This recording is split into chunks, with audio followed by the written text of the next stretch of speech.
Right, what we're going to do tonight, we're going to discuss the life and death of Joe Meek. Now, it's one heck of a strange story, and as far as I'm aware, he's always been off everybody's sort of paranormal radar. Now, to make life a little bit easy for everybody, because I'm one that when I attend the webinars, I sit there with a notepad, write down, and go out later researching. So what I've actually done, produced a 10-page document, which I've asked Yinska, who's on the webinar tonight, to pop it in the chat, so you can either download directly the document, or you should be able to download it, I think, off the chat via the PDF document. Now, initially, the talk's going to have a very heavily musical feel to it. At some point, you might be thinking, when was this guy going to start to talk about paranormal? But what I've got to try and do with you, because when people look at Joe Meek, they go back to 1967 and base their opinion around that brief period of the final days of his life. There's a lot more to Joe Meek, of this complex character. So what I need to do is take on a journey to the initial days when he was a teenager, how he progressed, the individual of Joe Meek, as well as his musical genius, and some of the things I'll share with you tonight. Some of them you will never hear before. So I will try to make it as interesting as possible for you, as well as his paranormal and his occult interests. So initially, I need to take you on this journey. So those that are not musically minded or have no interest, you might find, well, you know, it's not really your cup of tea, but I need to instill that into you. So at the end, you're in a position that hopefully you can form your own opinion. There's also a couple of questions I will be asking ASSAP, because this is the first time that I run this webinar with ASSAP, and you guys will have some information for me which will be of interest. So hopefully you will anyway.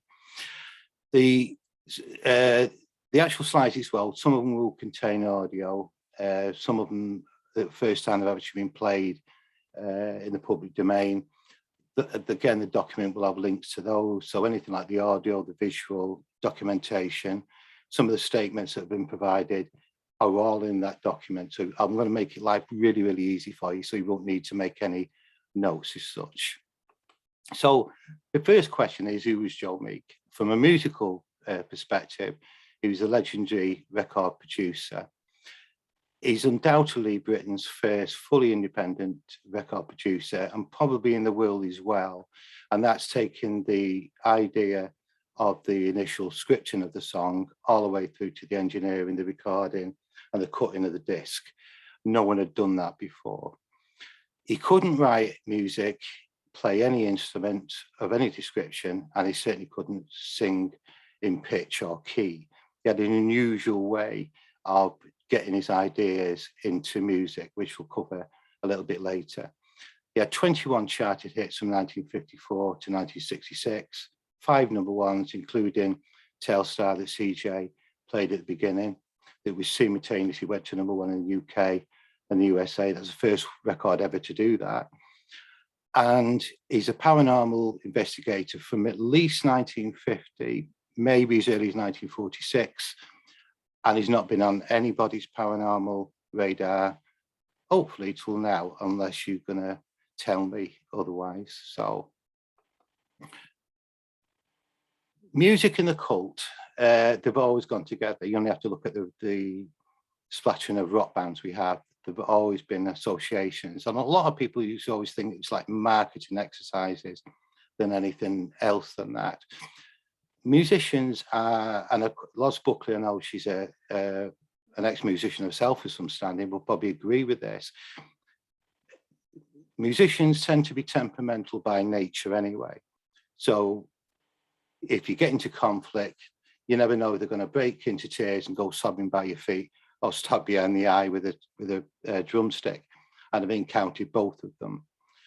With it comes strange rituals and superstitions, always goes hand in hand with the music world.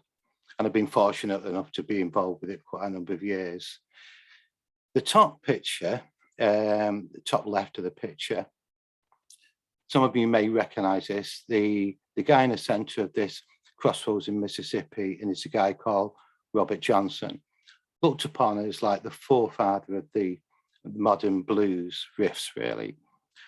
Now, Robert Johnson, he was born in 1910, and he was able to cement his own legend into his own story by declaring that he'd gone to these famous crossroads in Mississippi and done his legendary deal with the devil. And around that time, musicians that knew him found it quite strange that the week before he was an harmonica player, and the week after he was suddenly a fantastic songwriter, guitarist, and he put it down to this deal that he did with the devil. Now, in the 1980s, those of you that are into watching any sort of occult films, not really occult films, more music, there's a film called Crossroads, which was loosely based on the Robert Johnson story. Robert Johnson actually wrote a song called Crossroads, been covered by various musicians over the years, including Eric Clapton. And the Crossroads film stars two Americans. One's a young American guitarist who meets this elderly harmonica playing blues player, who then discovers that he's done a deal with the devil. And the only way they can win this contract back from the devil himself is this epic guitar duel that takes place with the devil's chosen musician, what happens to be the guitarist Steve Vai. Won't spoil any further, but if you need any sort of background to the Crossroads story, Robert Johnson, the Crossroads film is loosely based on it, does cover some of the occult nature of the music world around that period. Now, Robert Johnson himself died in 1938 at age of that magic year, the Club 27, the fabled 27th year, where multiple artists and musicians have died over the years. Robert Johnson was one of them first ones that joined that club. There were a couple of the films as well, which have linked onto the document for you. The other is The Pick of Destiny, Tenacious D with Jack Black, which covers all the occult and ritual side of music. And that really is more of a comedy. And the other one, of course, is the fable Spinal Tap. If you're into comedy and music, well worth watching Spinal Tap. And with Spinal Tap, they have three drummers, that magic number of three, including one that's spontaneously combusted. Very funny. So if you're into that sort of film, well worth watching. There are links in the document. The centre picture top is the Beatles, Sgt. Pepper's Lonely Hearts Club, the album cover. The darkest member of the Beatles was, in fact, John Lennon, of all people. He's far from, love and light. And myth and legend suggests that John Lennon, at midnight, just before the Beatles become world famous, tripped off to the famous bridge in Liverpool called the Devil's Bridge and did his deal with the devil, where he's given a supposedly 20 years. And the reason why I've chosen this cover is on the top left of the Sgt. Pepper, where it's a ringed in circle, is Aleister Crowley, of all people, that they've had placed on the album cover. So the top right is Led Zeppelin, certainly the darkest of the major rock bands. All albums are covered in strange satanic and strange symbols, unusual poetry. The lead guitarist from Led Zeppelin is a guy called Jimmy Page. He's a self-confessed season ticket holder of the Golden Dawn, and did in fact purchase Aleister Crowley's property on the banks of Loch Ness in Scotland, which he kept for about 3 decades. That later on, that was tried to be purchased back from Jimmy Page by the guitarist Ritchie Blackmore. And Ritchie Blackmore himself plays a role in the Joe Meek story as well as Jimmy Page does. So Led Zeppelin itself is quite, if you look at it from a symbolic point, their most famous track is The Stairway to Heaven. I think everybody, if you're into rock music at all, will have known Stairway to Heaven.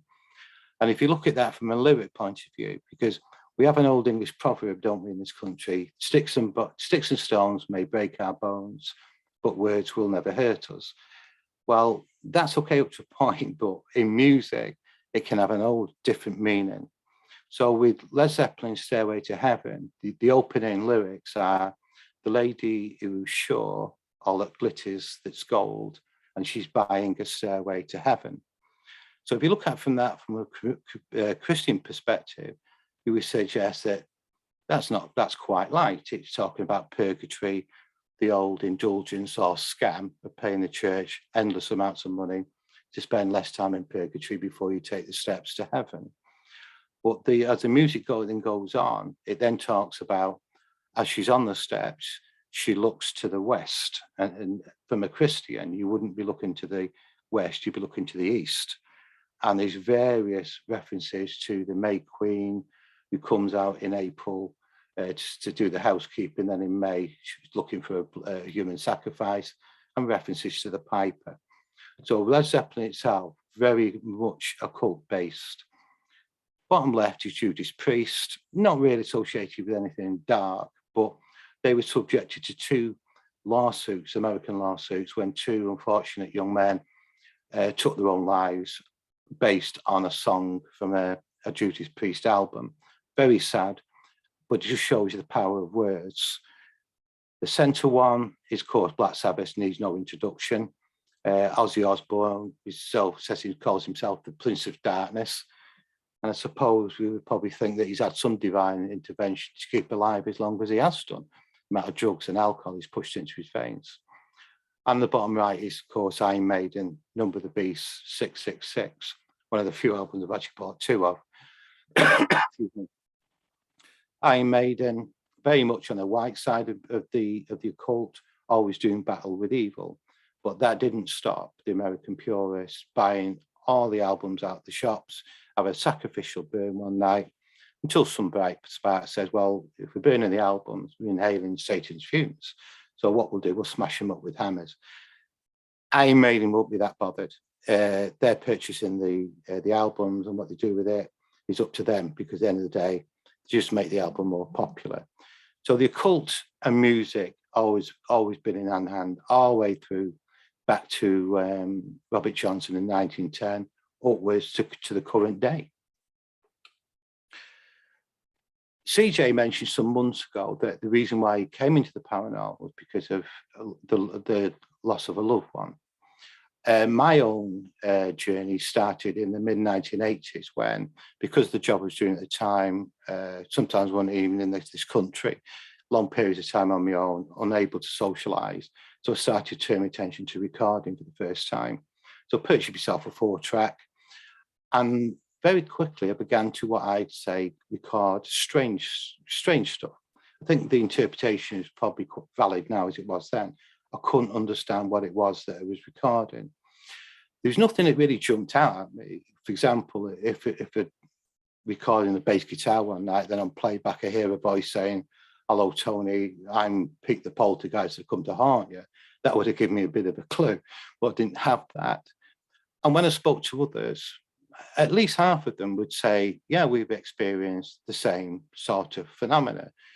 And when we moved on to the digital, from the 4 tracks onto digital, I've still got I'm quite old school when it comes to electronics. I've still got a 32-track hard disk recorder.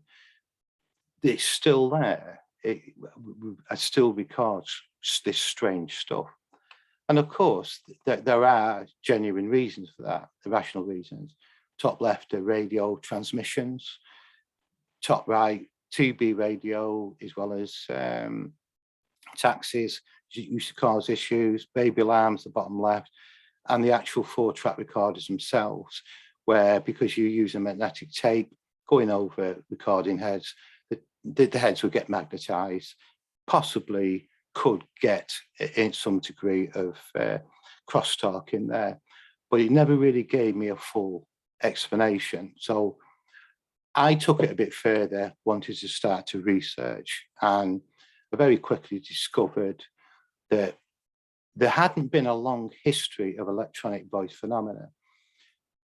The earliest account that I could find was, I think I'm going to pronounce his name correctly, Attila von Sly. In 1956, he started to report that he was beginning to get more successful when he turned to reel tape recorders. Konstantin Vartiv, he didn't really research EVP till around 1964. And later with his book, which I've still got, with the record of Breakthrough, That was my first research book that I ever actually purchased. And I certainly in the 80s didn't understand what it was I was recording. And if Joe Meek, who was recording from his teenage years, if he'd encountered electronic voice phenomena and some of the information I'm going to share with you tonight, strongly suggests that he did, he would not be able to explain it or find a rational reason for it. So back to Joe Meek. He was born in 1929, 5th of April, and he was born to a family of farmers. After the Second World War, his parents started to purchase numerous businesses, and they were major poultry farmers, as well as they grew vegetables, as well as having the greengrocers. So really, Joe had a younger brother, Arthur, and an older brother, Eric, as well as a sister. So his father and the parents just wanted the best for the kids, purchased the businesses, and Joe Meek's career was already stage 4, and it would be farming. His family remember fondly that at age 11, he wanted a Christmas book called Practical Wireless. This is just before the Second World War broke out. And I remember him repairing, as well as building various devices in the garden shed, including tape recorders, which was no easy feat back then. After he finished school, working on the farm, he then took up his national service, as people were doing back then, where he joined the RAF, working with radio and radar. The first significant event in Joe Meek's life is when his father passed away in 1950.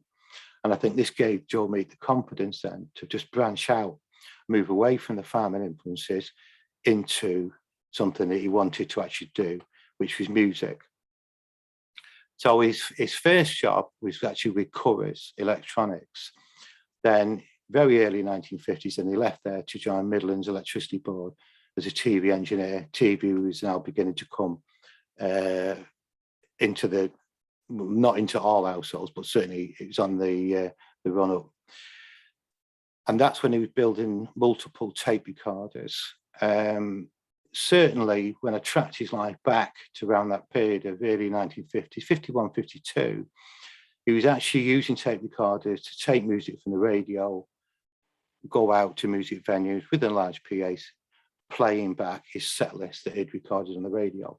So he could quite possibly have been UK's first mobile DJ. And certainly the evidence sort of suggests that. He was also around that time, and his brothers have emphasised this, that he would simply go out anywhere and simply record effects. He'd record absolutely anything. And one of the things he did early on for the enjoyment of friends and family was he started to record his horror stories. In a way, I suppose you'd call them talking books. So he'd have sound effects on take 1, his story that he'd spoken on take 2, and play them back and record the effects on the sound. A very sort of primitive way of overdubbing, really. And the reason why I was using multiple tape recorders is because of the sheer cost of a Studio 4-track, which is around about £21,000. And it's my suspicion now that it's around this time when he started with multiple recording that he would have experienced EVP, because half the people I've spoken to that have done recording have done exactly that. So his brother, both brothers are still alive. Remember fondly that he would have them get recording anything for him and helping him. He'd get up at the early hours, record birds, anything that was making a sound. Eric would hold the microphones up to walls. He would doors creaking, brothers' cars screeching around corners, just smashing glasses. So what he was actually doing, although he may not have realised it, he was cutting his teeth into how to record. And his standout traits, personality-wise, where he was highly secretive at an early age, he had very few friends, and he confided in absolutely no one. Often went to abandoned places to record, often referred to as shy and not manly. Joe Meek is unquestionably gay. So over the next few years, he just really continued to record anything and everything, including on one occasion, his neighbours talking about other neighbours and playing it back to them. I'm quite sure neighbour disputes meant a whole lot of difference in that household. Then in 1953, his big major feat really was to cut his own record from a tape. He'd actually learned to do this when he was with the RAF during his national service, which is no mean feat back then. However, Joe Meek was very much independent from early on, but so working for Midlands Electricity Board, not a great lover of being told what to do. He was also constantly late. His workmates back then referred to him, they often coming in 9, 10 o'clock in the morning.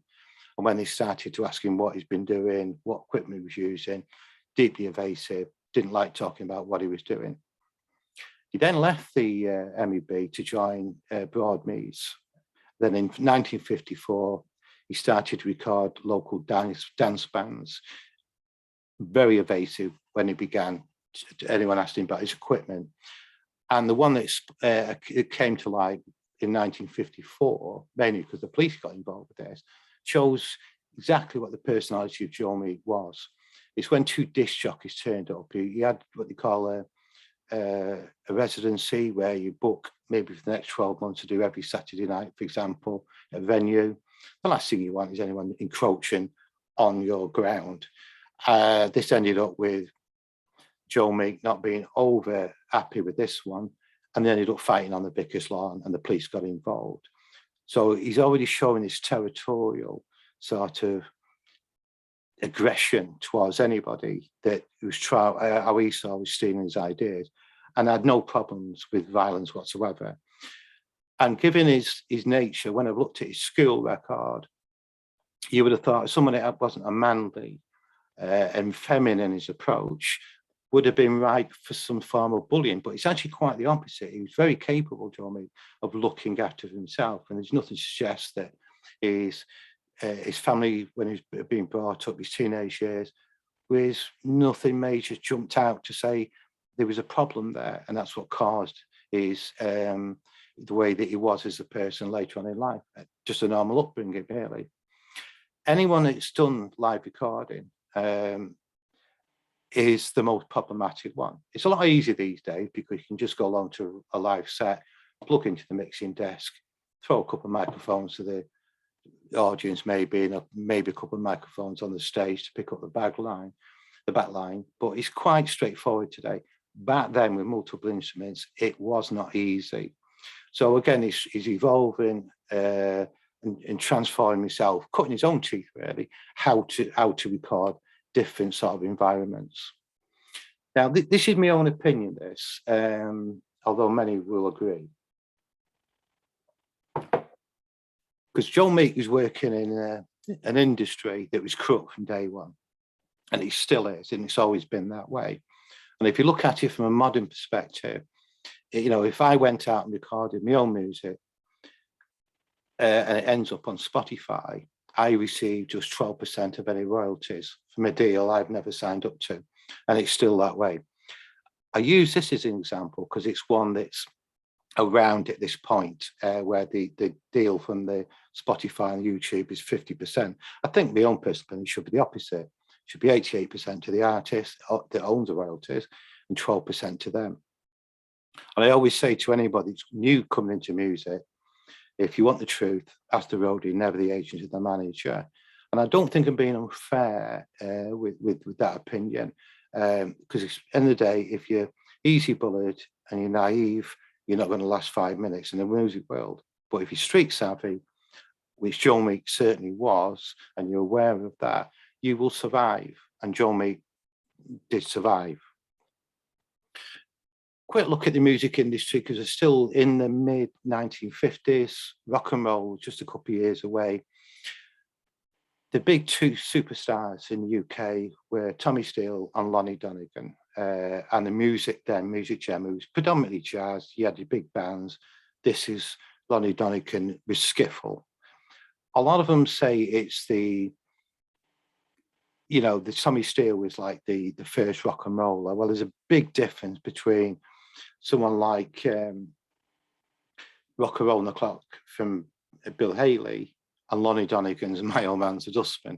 The 2 music genres are quite different. And I'm quite sure you'll agree that music evolves about every 10 years anyway.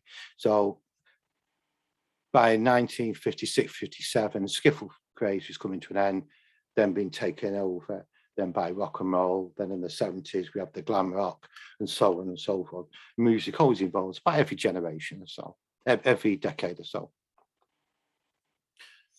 And if we go back to 1950s, although the war in Europe ended in 1945, had another 8 to 9 months of the Pacific, rationing didn't really end in the UK till about 1954, with some stuff still rationed up to 1957.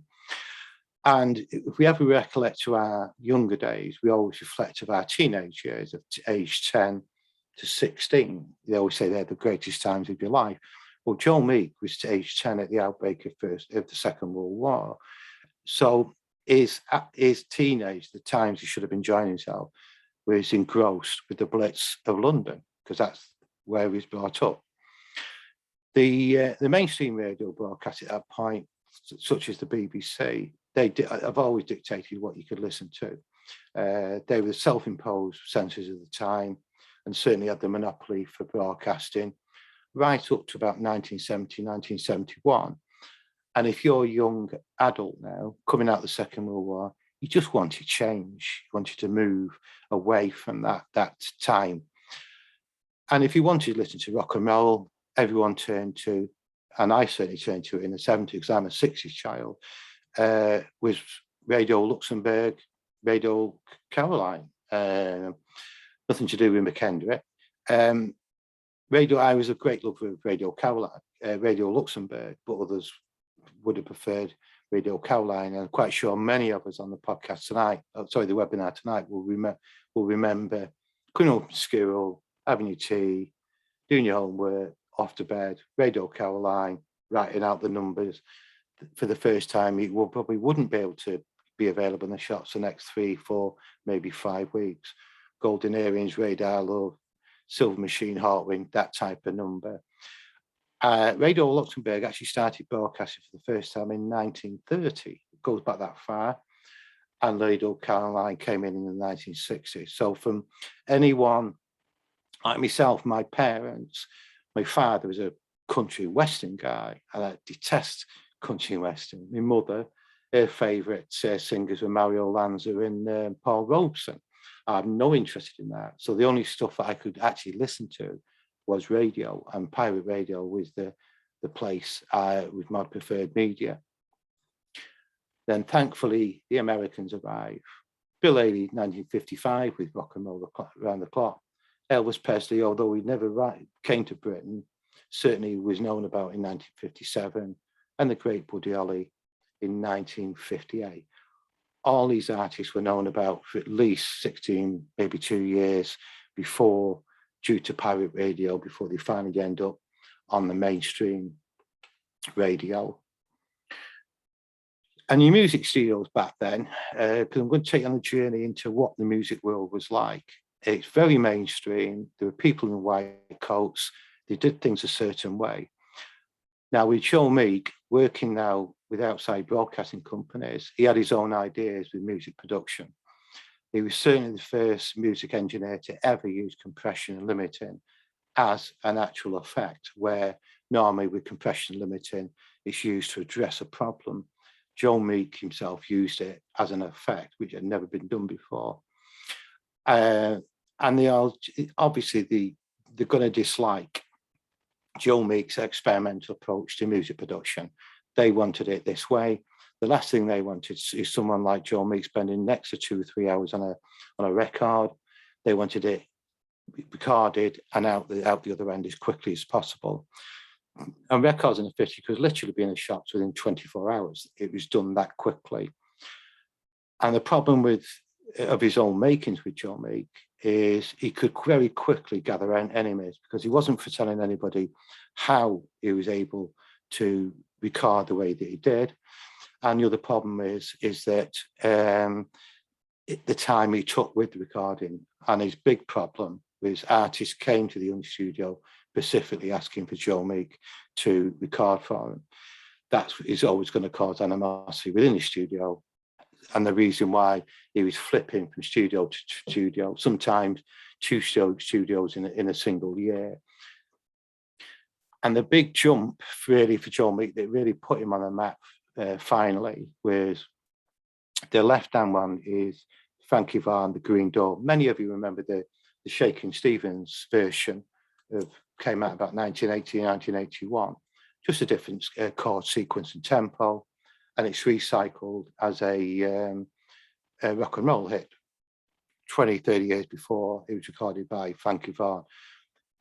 Compared to other recordings that were done back then, and these were done on 78 speed records, was absolutely awesome. That then ended up with Anne Shelton specifically asking for Joe Meek to record what would become a #1 hit, which was Lay Down Your Arms and Surrender to Mine.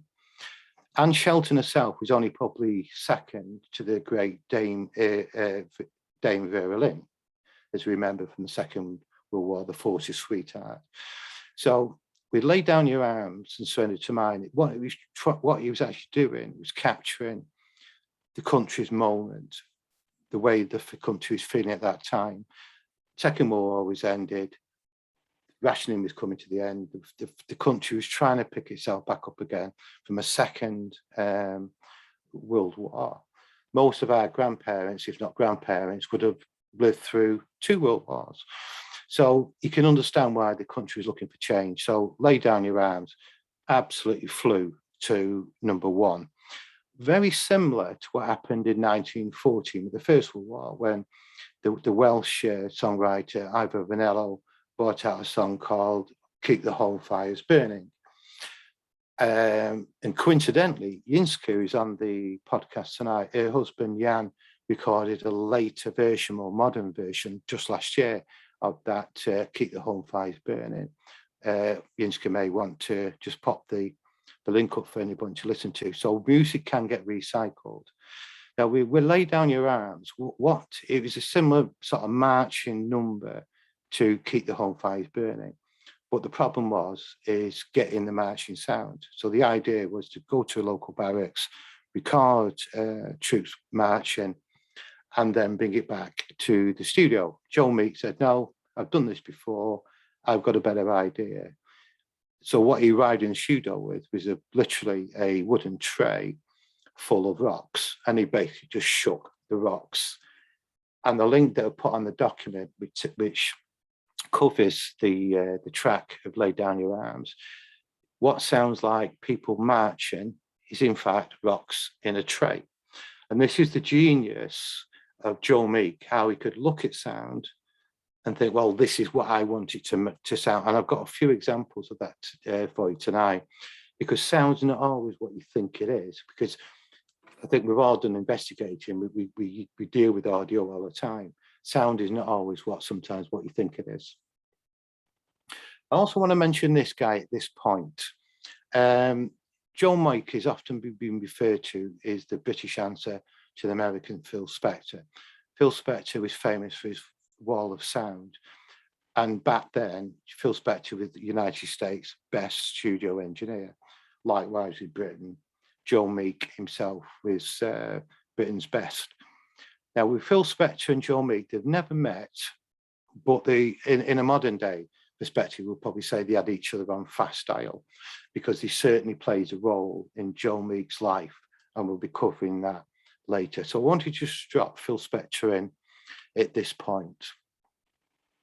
Now with that, Annie Shelton's Lay Down Your Arms going to #1, and staying in the top 40 for 14 weeks, Joe Meek was a man in demand. And the problem with Joe Meek, he was trying to do things outside his office work as well as in the studio. He was often working at 18 hours a day. Studio engineers were after his knowledge of compression and limited, as I mentioned before. And he was also using another effect called delay, often referred to as echo and reverberation. But he's not for telling anybody. He's just a closed shop, doesn't say anything. So with that's so rampant, it's really only just a matter of time before we start to become fully independent. he's also quite always through his life, he's always been a little bit paranoid about people, what he thought was stealing his ideas. And I'll just read this statement that was written by Lonnie Donegan back in 1956. The record buying public in the 1950s were mostly adults. Joe Meek targeted 14 to 20-year-olds with pop music he knew who his listening audience were. This had never been done before. So knowingly or unknowingly, Joe Meek was quite cute when it comes down to marketing. Whether specifically, because up to that point, everyone's aiming for the over 20s because they're predominantly what the people bought records. Now, hopefully, you've taken all that in. Let me just check what I'm like for time. I've got to try and keep this to 90 minutes. Oh, yeah, I'm okay. We're now into the paranormal side, and this is when the story starts to get quite strange. Joe Meek had enough of IBC, so he's leaving. A like-minded studio engineer by the name of Dennis Preston decides in 1956 he's going to open his own studio called Lansdowne. Now, with Lansdowne, every good studio has its own session bands. Back then, the artist, whoever you were, walked into the studio provided the session band, the recording studio, everything. It's just they walked in, recorded, walked out, the studio looked and sorted out everything else. What Joe Meek was cute in doing is, rather than having just a simple session band, he actually named them. And in this case, the Lansdowne, the session band were called Jimmy Miller and the Barbecues. Jimmy Miller would later go on to work with the Rolling Stones. So Joe Meek had written a couple of numbers for the Barbecues which had been released. In a way, having two bites at the same cherry, really. Now, Dennis Preston said, this is the first indication I've come across where I know Joe Meek was involved as a spiritualist, was because he admitted to Dennis Preston that he was attending seances on a regular basis, but with limited success. Now, I'm not sure how you define limited success. So if you go to a seance and expect a big demonic gremlin jump on the table and it doesn't happen, I suppose that's limited success. I'm not too sure what he means by that, but we do know that he was certainly attending seances. And added to this is Jimmy Miller of the Barbecues was a Ouija board lad. He was using this all the time, mostly to impress his girlfriends. Now, those of you who attended the ASSAP podcast, I think last December with Alan Murdy on the history of the Ouija board, Alan rightfully points out that up to about the 1960s, mid-60s, the Ouija board just seen as a parlor game, wasn't seen to be anything like dark. So we're still around 1956 here. So Jimmy Miller is simply just using the Ouija board to impress his girlfriends, just as a bit of a parlor game. And this is what happened. Let me just, that's it. So Jimmy Miller, he was still around up to a couple of years ago, said he was playing the Ouija, but mostly just to impress his girlfriend. So Joe Meek approaches him and says, can I come along with you? Not a problem at all. So one night, such a large group, which included Joe Meek, gathered for such a session, using a Bible and a large mortise key. Now, the picture on the bottom left there, I've been told it's only the key that was used was between 6 and 10 inches long. That's just like a Google one that I pulled off. Took the mortise key, and that was laid down on a certain passage within the Bible. The Bible was then shut and it's tied up tightly with some form of cord. The participants then rested the fingers on this handle bit here. And then somebody read the passage aloud. Now, what the people said happened was, as this passage began to get read out, the handle began to vibrate. So natural instinct of all the people that were there, including a high number of females, removed their hands from it. The Bible remained static, yet the key itself began to turn, with such force it began to tear the pieces of the Bible away from them. And the repercussions of this, he frightened everyone to death. Jimmy Miller, together with all the people from the studio, legged it from the room, and never to go near a Ouija board again. And this same board was then gifted to Joe Meek. Now, I've looked into this, and Joe Meek appeared to be the only one not really bothered by the experience. And now he seemed to be continuing, and would tell Dennis Preston that he was continuing Ouija board sessions on his own. Tried to coach Jimmy Miller back in. He refused point blank. I'm not getting involved with that again. And he stuck by his word as well. But some questions remain. Because one of the things I've never been able to understand is that Jimmy Miller himself says he just used it in a standard way as a Ouija board gets used. The other people present that night, including the girls, had no prior involvement in the occult except using this Ouija board in past sessions without a problem. So my question is, who came up with the Bible and Mortis key idea, placing the key on an unknown Bible passage, which was also written down to read after the Bible had been tied shut? Who came up with the idea to then place fingers on the handle? And there's only two conclusions I could draw from this. It's either a complete fluke experiment, or someone has some premeditated knowledge.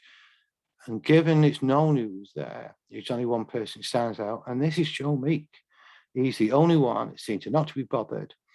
And even Jimmy Miller has no recollection of who dreamt up this strange experiment. So my first question I've got for you guys is, have you ever heard of this procedure before? Because I certainly haven't come across it. One for chat for later.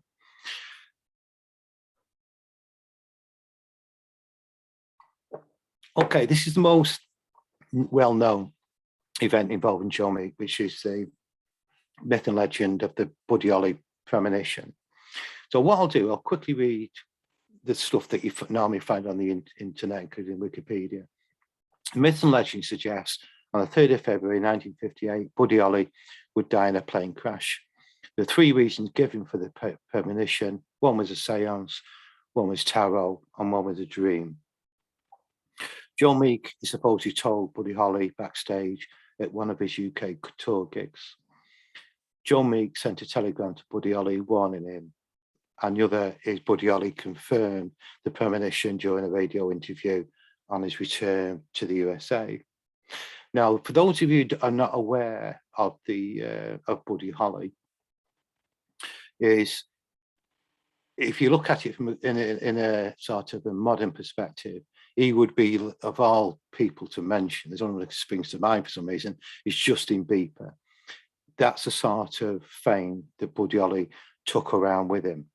So, and he was certainly American rock and roll golden boy. What we can dispute is false, is that Joe Meek could not have verbally have told Buddy Holly in advance about the 3rd of February premonition of 58, because his UK tour in the UK didn't start to the 1st of March. And I've also found, after a bit of research, on February the 20th, Buddy Holly was still in the United States in Florida doing a number of gigs. So Buddy Holly wasn't even in the UK till late 1958. So Joe Meek could not have told him verbally of the 3rd of February 1958 because he was still alive. So it couldn't have happened that way. However, when he arrived in the 1st of March, Buddy Holly actually did 50 gigs over 28 days. 28 days in this tour bus. I can't imagine Lady Gaga wanting to do that. 50 gigs. Sometimes it was 2-3 gigs per day. Major successful, and that was his first feat on British soil. So what we know is true is that Joe Meek did meet Buddy Holly during his 58 tour, which would be in the March of 58. But if he did warn him, it was about the date and not the year. because on his return to the USA in April 1958, American radio interviewed Buddy Holly on at least 2 occasions where Buddy actually says, "We thought at first we might not be going. A well-known British recording engineer told me I would die in February, I think in a plane crash. But it's April and I'm very much alive. There was no malice and the information was given to me with good intent from a concerned fan." However, Buddy Holly would in fact die in a plane crash on the 3rd of February, but in 1959. Now, what I have been able to do is to get a little bit more information. Now, when Buddy Holly did die, the headlines of the day was, and this is something like you just remember because I'll come back to this shortly, the day the music died. That was the headlines of the day. And in 1970-71, Don McLean brought out his big hit, American Pie, which was based really on the Buddy Holly being killed, together with Jimi Hendrix and Janis Joplin had also died as well. So what did in fact happen with the premonition if we unravel the myth and the legend? In early 1958, Joe Meek had asked Jimmy Miller to come along to a tarot session. Jimmy Miller insists that it could not be a Ouija board session. He didn't want to go near one again. Joe Meek agreed to that, not a problem. Also invited along to this tarot session was a guy by the name of Ford, an Arab. That's about as much as I can find out about him. He doesn't seem to have been involved with the studio. People just say he was just a mate of Joe Meek, but he was definitely an Arab. So, but that's as much as we know. And they're the three. Now, what happened now, if you think the Bible was strange, this gets even stranger. So, and what I'm actually going to do, I'm actually going to read the actual statement. And again, with the document that have obviously, hopefully Ian's is going to link in the chat. I put this word for word in there. So you don't have to write anything down. It's all there for you. So let me read this through back to you in Jimmy Miller's own words. In 1958, with the end of the skiffle craze on the cards, I was back in the studio with Joe Meek, but this time without the barbecues. Instead, session musicians would be used for the latest recording, Jelly Baby. I was the only one that agreed with Joe on a new direction for the band, although Jelly Baby flopped. Joe coaxed me back to the seance table. This would be mid-January 1958, and we were joined by an Arab friend of Joe's named Ford. This was the first time I had ever handled tarot cards, and even now I'm getting tingles down my spine as I recall the events. This is the first time I'd handled tarot cards. They felt strange. I felt nauseated, but somehow I was being pulled into something from which I could do nothing except continue to slowly turn the cards. It was like I was outside of myself looking in on the group, and sounds became non-existent. Halfway through the pile of cards, I started to grip Joe's so hard my fingernails broke the flesh on the underside of Joe's knuckles. And Ford was caught up with whatever happened and wrote down a date of February the 3rd, followed by the name Buddy Holly and the word dies. After all the cards were turned, Joe let out a yell as he now felt the pain in his fingers. And when he read the message on the pad, he paled visibly and let out another yellow. The whole affair was amazing because the message written in what looked very much like my handwriting. Strange one. Any interest Joe had in Buddy Holly through his music was now redoubled with his anxiety to obviously his message gave him. There were only a couple of weeks left in which to warn Buddy Holly of the February danger, and he lost no time in advising the relevant record companies and publishers to do so, something Joe Meek could have done without question. Be that it may, February the 3rd passed without a sound, and a few weeks later, Holly and his group arrived in England for a month's tour. The prediction Joe felt was just as valid as ever, and at one of the London venues, he made a point of meeting him, emotionally explaining what had happened and delivering the handwritten message. but someone had confronted by an excited stranger warning him of his impending doom, Holly displayed admirable calm, accepting the note and thanking him for his concern. So this seance, tarot seance, whatever they call it, it seemed to be similar to seance, but using cards and some form of automatic writing. And the idea was totally Joe Meek's. Joe Meek controlled the session, and he was a guy in the middle. Jimmy Miller was using his left hand to turn over the cards, Ford using his right hand to write. And my second question for you guys, I'm sorry, what on earth were they doing there? I've never come across something like that. So any pointers you've got, I will be all ears on that one. So let me just have a quick drink. So we're still in the end of 1958. Joe Meek was given a pay rise, taking his annual salary. It lands down to about £1,000 a year, plus 5% of the profits. 5% of the profits was considerable. The UK average salary around about that time is about £120 per year. And Joe Meek was also gifted a new Sunbeam rapier. Standout personality traits for Joe Meek at this point, very similar as before.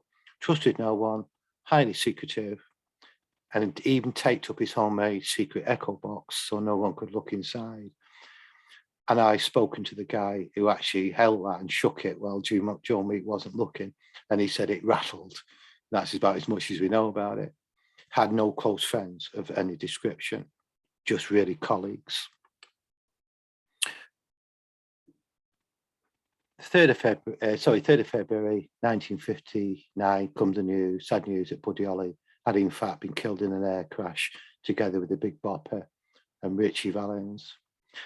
Going back to the premonition, the plane crash was never mentioned in it, just date 3rd, the month February, Buddy Holly by name, followed by the word die. So I'm pretty confident that the air crash is a myth and legend, just been added later when Buddy Holly did in fact die.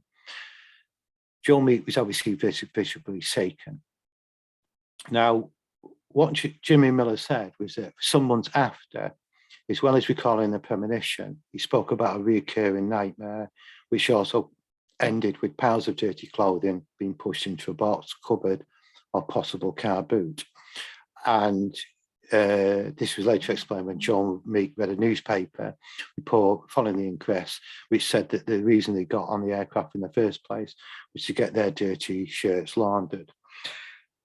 I'm not disputing that Joe Meek had nightmares. What I do question that Joe Meek only found out about it following the inquest, because within 48 hours of Buddy Holly, this is the major star of the day, getting killed together with Richie Valens and the Big Bopper, questions were asked. And within a very short period of time, people knew that the pilot wasn't licensed to fly the aircraft at night in poor weather using radar.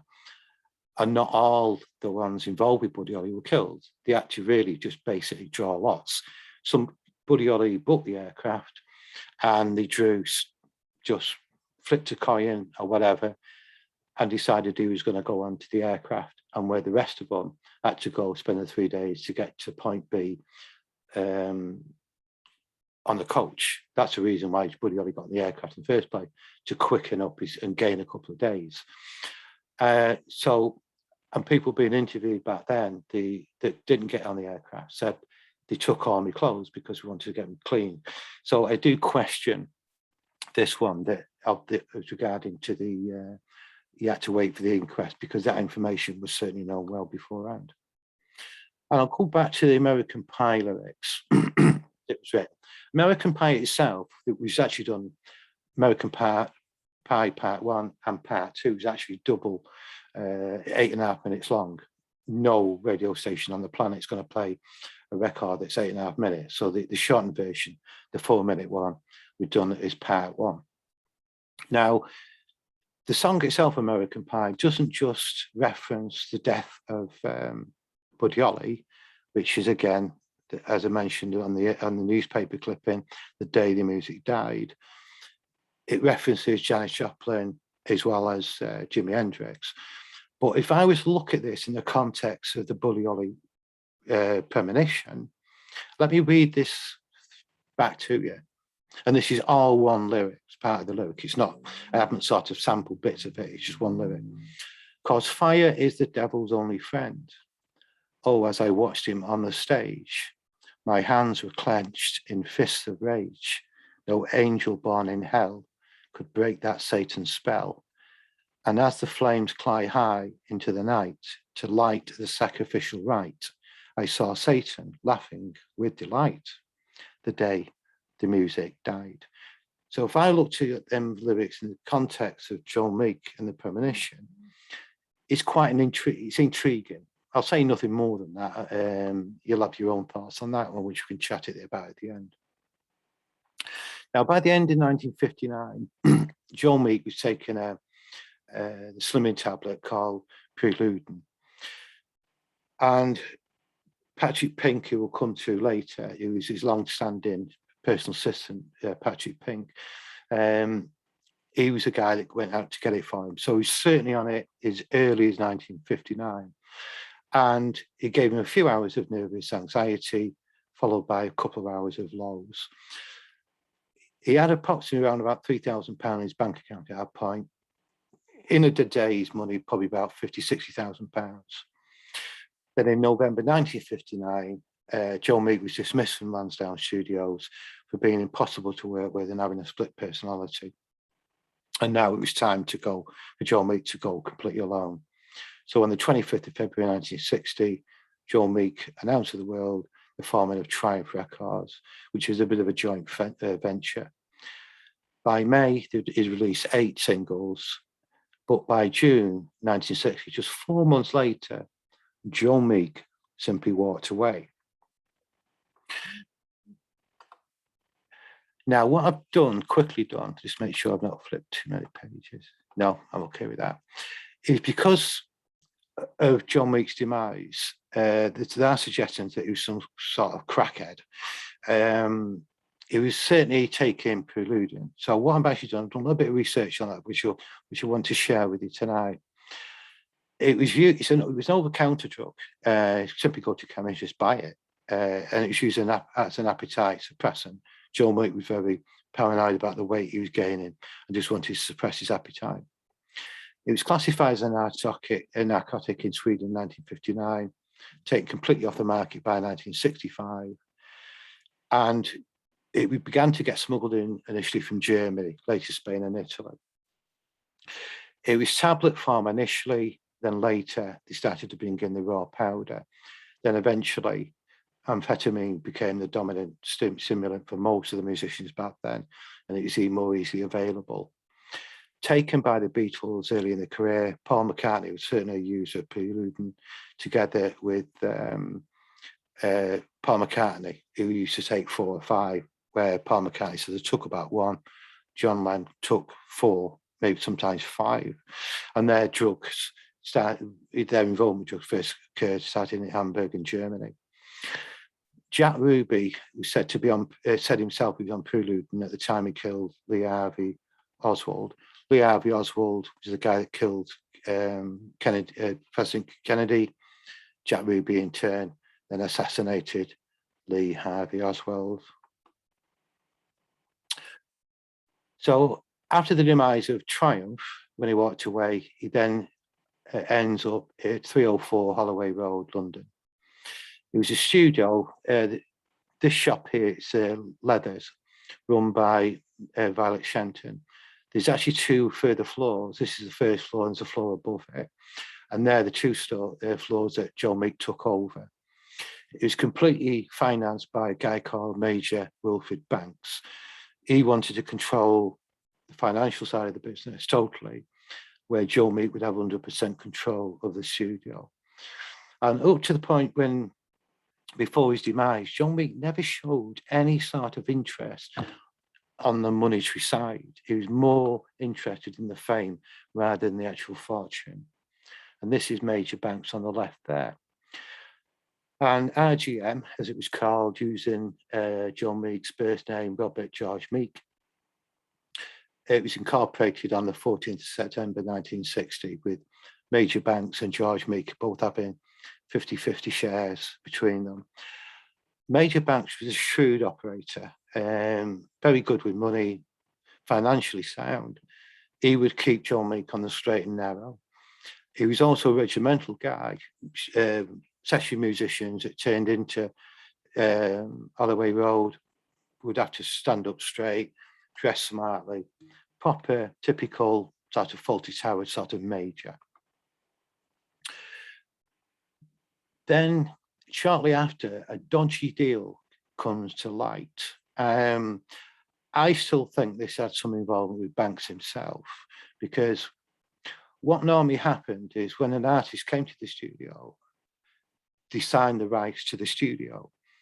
With Triumph Records, for the 4 months that Joe Meek was involved with it, he actually got the artist to sign the rights to himself, which is incredibly unusual. So when he left Triumph to join RGM and try and find out about this deal, they were not happy with it at all. But there's absolutely nothing legally they could do.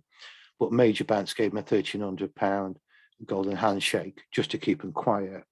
And that suggests to me that the whole idea around this was down to Major Banks rather than Joe Meek himself. And this is really the first time that a UK record producer has actually leased out master tapes. And I think they did that really just to generate instant cash. One of the numbers, a guy that will come to shortly, was a number called Tell Laura I Love You. Tell Laura I Love Her. It was sung by the Beatles actor at the time called Johnny Layton. That number, Tell Laura I Love You, that was brought out in the American with Richie Valens sung that and went to #1.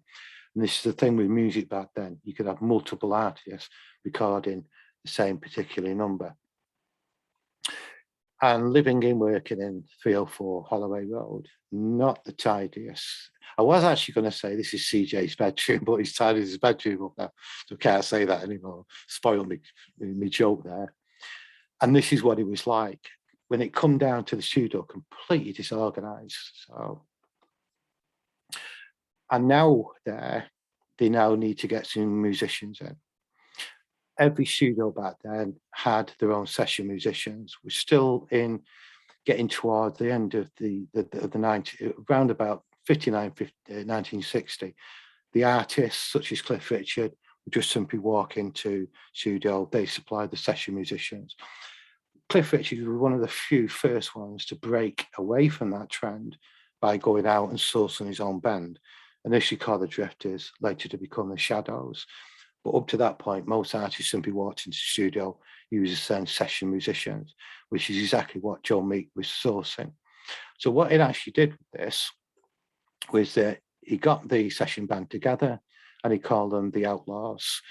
He'd released a couple of hits with the Outlaws, guitar instrumentals, but now he needed to evolve it, because as far as guitar instrumentals back in late 50s, the Shadows had got that sewn up. And the Americans had the Ventures, their American guitar instrumental band.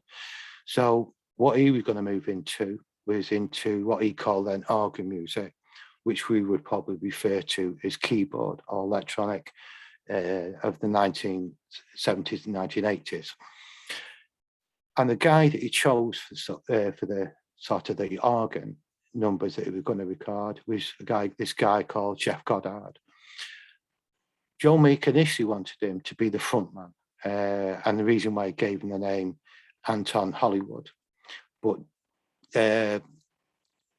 Jeff Goddard was not going to be a frontman, and very quickly they dropped that idea. But what Jeff Goddard did possess was incredible songwriting and lyric skills. Now, Jeff Goddard himself was a spiritualist before he even met Joe Meek. And both of them were attending weekly or bi-weekly seances together. Some people suggested that it was Jeff Goddard that got Joe Meek into the spiritualism. Joe Meek was into spiritualism at least 10 years before he even met him. So it just happened to be did he choose him because he was a spiritualist or because he was a very good musician? Probably the latter, to be honest. Artists that tasted life at Holloway Road, these are people who come and went to the studio. David Bowie, Tom Jones, Ray Davies of the Kinks, Billy Fury, Gene Vincent, Georgie Fame, Jeff Beck, Mark Bolan of T-Rex fame, Rod Stewart, Jimmy Page, Led Zeppelin, Johnny Layton the actor, Richie Blackmore, Chas Hodges, Midge Mitchell of Jimi Hendrix. These are the ones that I know you probably would have recognised. There's literally hundreds of others as well. So as far as if you were an up-and-coming artist, the place to go was Holloway Road. And a quick word on this this guy, and you're going to have your first audio to listen to next. So many of you will recognise Chas Hodges from his days of Chas and Dave. But there's a lot more to Chas Hodges than round the piano, honky-tonk piano, singing Rabbit, Rabbit. He was a multi-instrumentalist, good, he could read music and he could write music. And he was also Joe Meek's chosen ally when it came down to putting his ideas onto paper. Because Joe Meek's unusual way of getting his ideas onto paper is either he would hum you the number, or he would have pre-recorded it on a tape, because he was a bit of an eye talk, Joe Meek, and then play it back to Chas. And Chas's job then was to go out, work out the music, the chords and so on, and bring it back for the session bands to play later. So what you're going to hear now is one such recording. CJ undoubtedly will recognise the number, but this was the first stage of what would become a multi-million pound, million selling single. Those on headphones, just be ready, just in case it's a bit loud, okay? But this is what Chas Hodges had to work with.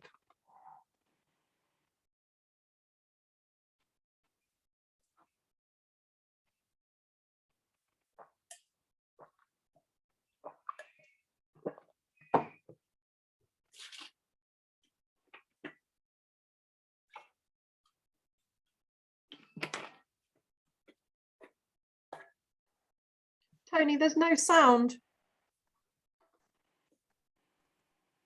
You okay? There's no sound on that. I don't know if you can replay it. Can you? Is it not playing? No, it didn't. No. Can we go back? And what you need to do is at the bottom, Tony, where it says share screen. Yeah. Yeah. Hang on. Let me work this out. I need to work out how to do this now. Under advanced sharing. No, it's not. We couldn't hear it at all. That was the problem. Ah, okay. Hang on. I'm glad it's happened now, because there's others that are going to follow. Yeah. We go to share screen. Yeah.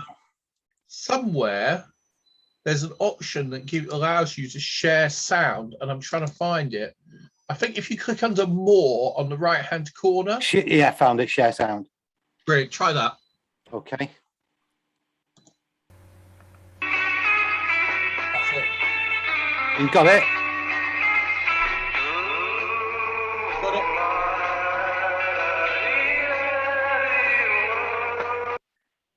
Was that okay? Yeah, that was fine. Thank you. Oh, right. Okay. Right. It's fine. Okay. I'll just play a couple of seconds of it.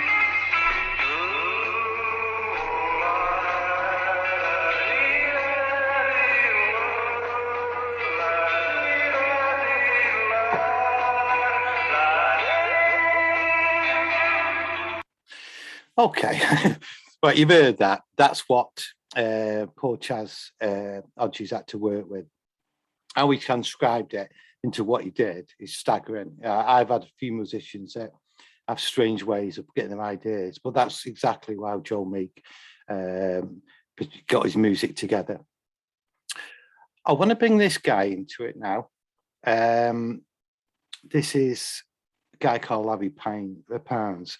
He was a manager for both Tommy Steele and Billy Fury, and they shared the same band, the Outlaws. So during the day job, the Outlaws were Joe Meek's backing band, and during the night, they were Billy Fury's backing band. Larry Pounds was flamboyantly gay, where Joe Meek was more of a closet gay. And in principle, they should be best friends, but they absolutely detested each other. And the problem is with Joe Meek could not take a wind up. Larry Parnes knew exactly how to get underneath Joe's skin and took delight when he's doing so. And particularly when he's sharing the same band, bands will go back into. No one loves a wind up more than me. And Larry Parnes knew exactly how to wind up Joe Meek, as we'll come to shortly.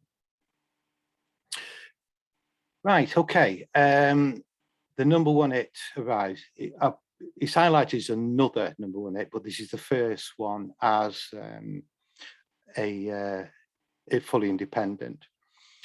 The number is called Johnny Remember Me, and it was written by and penned in by Jeff Goddard, fully engineered by Joe Meek, and is sung by John Layton, the guy I mentioned before, with Tell Laura I Love You.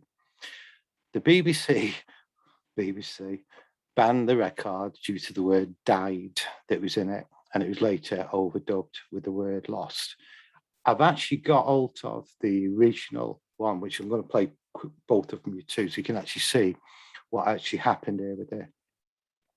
The following year, John Layton, that sung Johnny Remember Me, went on to I think with everyone seen The Great Escape, the Hollywood War blockbuster. He was in that. He also had a follow-up hit called Wild Wind, which also reached number 2 a few months later. And what Jeff Goddard said was he would continue his weekly spiritual meetings in the hope of becoming a medium. Now, we know a lot about this particular track because he was on the front page of Psychic News, of all places. Jeff Goddard, attending the seances and spiritual meetings, suggested that this song called Johnny Remember Me, the song itself is about a guy that's girlfriend had died the year before. And he was saying that he got the idea from Buddy Holly spirit himself, because Buddy Holly had died. So how much is marketing, how much is truth, is anybody's guess. Jeff Goddard's no longer with us now, but he stuck to his story throughout his life, that he genuinely got the idea from Buddy Holly. So that's Johnny Layton there with the great Steve McQueen.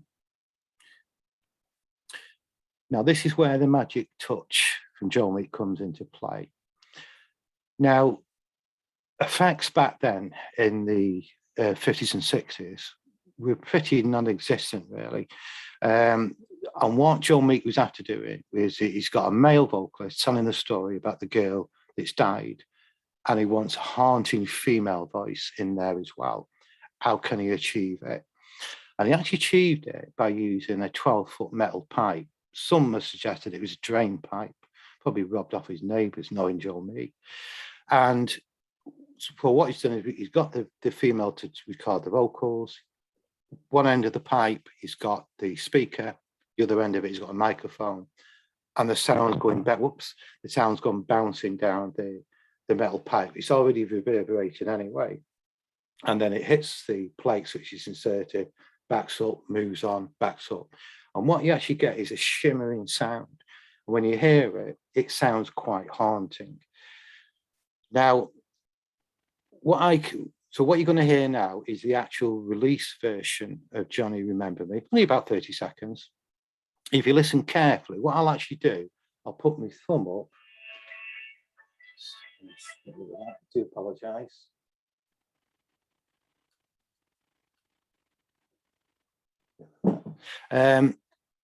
What I'll do, I'll put my thumb up when the overdub takes place, and you can just about hear it. The audio's in the document, so you'll be able to listen to this in your own time, so you go back over it. And the other one I want you to listen to is the actual female voice. You can hear this reverberating sound, quite angelic, haunting, and that was done through a metal pipe. So let's have a listen. This is Johnny Remember Me.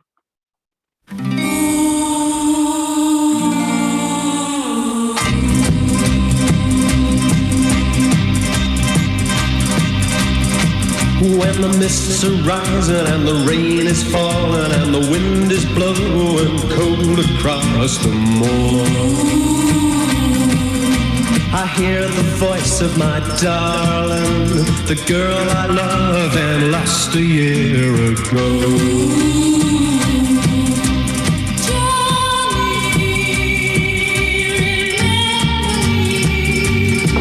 Well, it's hard to believe, I know, but I hear her singing in the sign of the wind blowing in the treetops.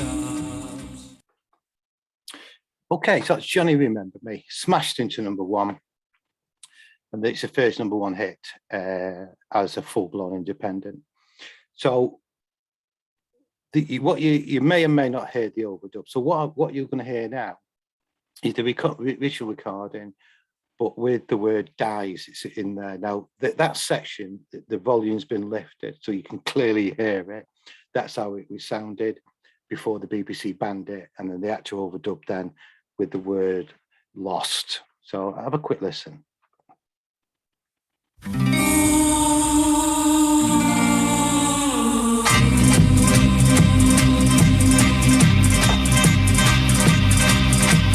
When the mists are rising and the rain is falling and the wind is blowing cold across the moor, I hear the voice of my darling, the girl I love who died a year ago. Okay, so I'm all in for censorship, but BBC could get silly at times, really could. And this did nothing but infuriated Joe Meek when he's consistently having a battle with different record companies that had high degrees of jealousy towards anyone that was independent in the music world. They just preferred him not to be there. Now what you're going to listen to is an unusual one. Now, the myth and legend says that Joe Meek went to a cemetery and recorded the talking cat. Now, the truth of this one is it's not a cemetery at all. It was actually recorded at a known haunted farmhouse in Warley Lee Farm near Brentwood, Essex. And it was done on the night of the 31st of August, 1966, incidentally about 5 months before Joe Meek died. Now, I can be so accurate with that is because I've been in communication with the guy who's got the original tape, and that's what it's written on it. Known haunted farmhouse. So it was never done at a cemetery. Now, the reason why people thought it was a cemetery is because of the Channel 4 documentary that suggested that's where it was done, because they had a particular remake that they wanted to show Joe Meek as a complete raving mad. So what you're going to hear now is Tony Grinham. Now, this was recorded, Joe Meek in 1963 had been fined £15 for approaching a guy in a set of puppet loos, quite well known about. It was in the media, and got fined £15 for the benefit of that. He became a little bit concerned about going onto the streets on his own, becoming under attack. So he used to take the odd guy along with him just really for backup, and Tony Grinham was one of them. So this is Tony's story, but he was asked to do this actually in the cemetery, not the place where the recording was done. You will also hear the actual recording, the audio of what Joe Meek did that night when he went into the farmhouse. So here we go.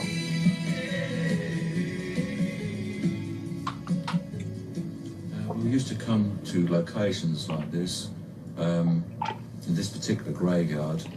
One reason was that Joe wanted to capture sounds like he used on Screaming Lord Sutch's record till the following night. And the other reason was that he hoped to capture sounds of the supernatural, people from the other side. And one time we came across this cat, and it seemed to talk in half-human tones. He recorded that on his portable tape recorder, and we've still got that for posterity.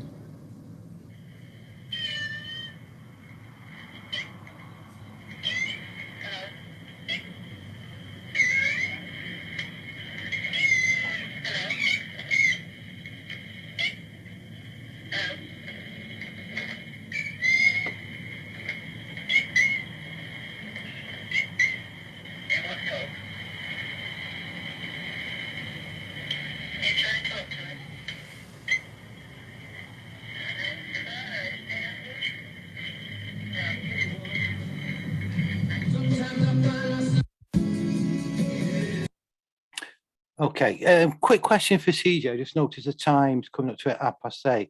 I've got about another 25, 30 minutes to go. Is that going to be okay? Yeah, please just carry on. We'll keep recording, and if people have Yeah. to drop out, they'll have to leave us. Thank you very okay. much. Yeah, okay. Right, so on that one, what Tony Groom's actually saying in the beginning is it's places like this, not this is where they got the so-called talking cat recording. He's also saying it's far from the first time that they've been out recording anyway. Now, this is my own thoughts on this, is that Joe Meek heard a voice, which is on the tape, and the only thing they could see was a cat. Did he actually presume that it was just a cat and not a disembodied voice? I've no idea. And the problem with this documentary, it pushed from the outset that Joe Meek was raving mad. It was never a factually based documentary anyway. That was their remit. So had they told the truth, it was actually done to the Essex farmhouse, not at the cemetery. Now we get on to CJ's favourite bit. The band here is the Outlaws, which has now been renamed the Tornadoes, and the round ball thing on the right there is the first American satellite, Telstar. So what Joe Meek, big fan of outer space, we need this to do something. And the tune that Chaz Hodges had to decipher, that Joe Meek was actually humming, was in fact Telstar. That was the start of it. This is the Tornadoes now. George Bellamy. This guy here, Clem Catini, a bit of music trivia. He's played on more #1 hits than anyone on the planet, 42. Incredible. Some say 44, but the minimum number is 42. Joe Meek himself, Alan Caddy, and Heinz Burt there. This fella is Roger Laverne. He's just, in a way, he replaced Jeff Goddard on the keyboards. Telstar was actually played on this device called a Cleverline. Recorded is the first sort of synthesizer. And the reason why I put the stylophone on there, I think anyone around in the 70s must have had a stylophone. Quite sure I've got memories of this, using this pencil, this absolutely dreadful sounding thing. That's what the Cleverline sounds like, no different to a stylophone. How on earth Joe Meek was able to get it to sound like he did was breathtaking. So let's have a listen to it.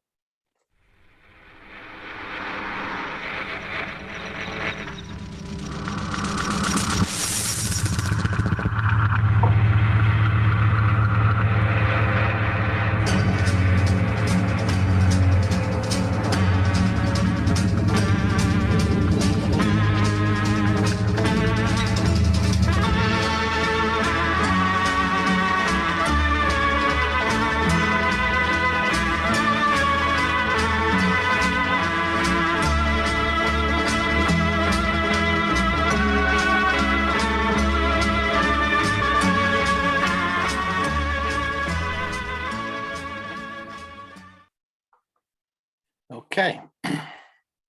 Now, Joe Meek was a master at getting effects. He wanted a particular sound, and how could he get it? He did it with, as we spoke about before. With Telstar, the intro, he needed rocket sounds because it's rockety sounding Telstar into outer space. But how could he achieve it? Now, because they're not pre-warned of what it is, what you would have heard before would sound like rocket sounds. It's actually a toilet flushing, which has been sampled, recorded, played backwards, the tempo changed or speeded up, slowed down, chopped about, and just spliced together.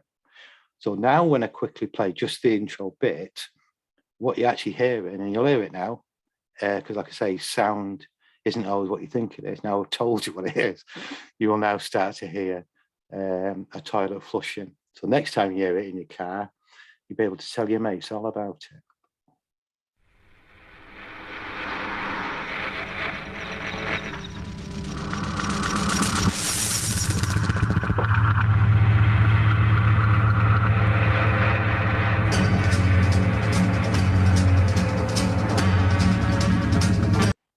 So there you go, the flushing toilet.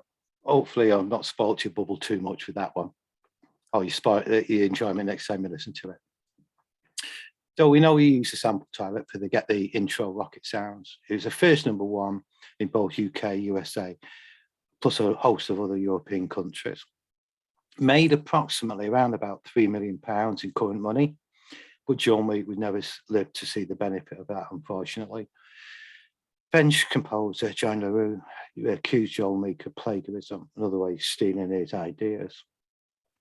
What I've actually done is on the document, I've put that track of John Leo, who's suggesting that Telstar was ripped off, and you can listen to it yourself. They're completely different, and rightfully, it was resolved in Joe Meek's favour in 1967, 3 weeks after he died. It took 5 years, so such a shame. And we're now into 1964. The band is the Honeycombs. The centre is a fantastic drummer named Honey Lantry. And they had a #1 hit by called Have I the Right? It was marketed with a female drummer, but Honey Lantry was a very good, well sought after drummer in the 60s. And to achieve a typical, what you call 4/4 beats, and all that means is it's 4 beats per bar, so it's 1 2 3 4, 1 2 3 4. He did something unusual, but I'll come to that in a second. Like, we have a quick listen to the Honeycombs and Have I the Right?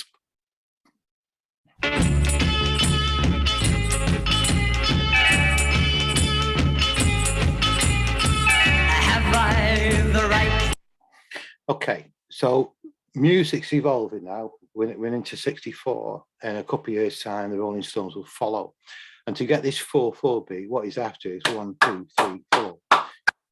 Can't get that with a set acoustic drums, because as I said before, I've said many times, music sound is not what you think it is. So to achieve this, what he actually did, he got the band on the actual staircase and just simply left foot 1 2 3 4, right foot 1 2 3 4, and back again 1 to the other, 1 to the other.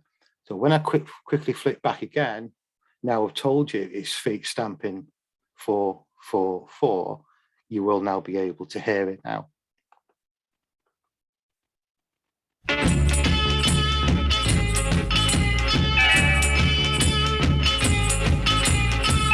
Have I the right to hold you? Okay, so that's Have I the Right? Stamping feet on stairways. So I've included this really out of interest, so hopefully you've enjoyed that side of it. And now we're going to go to this fella, when Joe Meek met Jack the Ripper. Anyone over 40 will remember Lord Sutch, David Sutch. He famously went up against Margaret Thatcher in a general election, of all things. Proper British eccentric character, and at the moment we'll be short of them. What Joe Meek wanted to do is bring out a horror sort of single, and he was mates of David Sutch, now to become Lord Sutch, and in the guise of Screaming Lord Sutch with Jack the Ripper, a number called Jack the Ripper. Obviously spent an absolute fortune on stage props, and this isn't an axe, it's a simple plywood with silver foil attached to it. But this is a proper typical character with David Sutch. So let's have a quick listen to Lord Sutch and Jack the Ripper. And I can understand why the girls thought he was a little bit scary. Down this bayou. That's a one that kind of just hits it Oh, he walks down the street. If I got him in, says your name, Mary.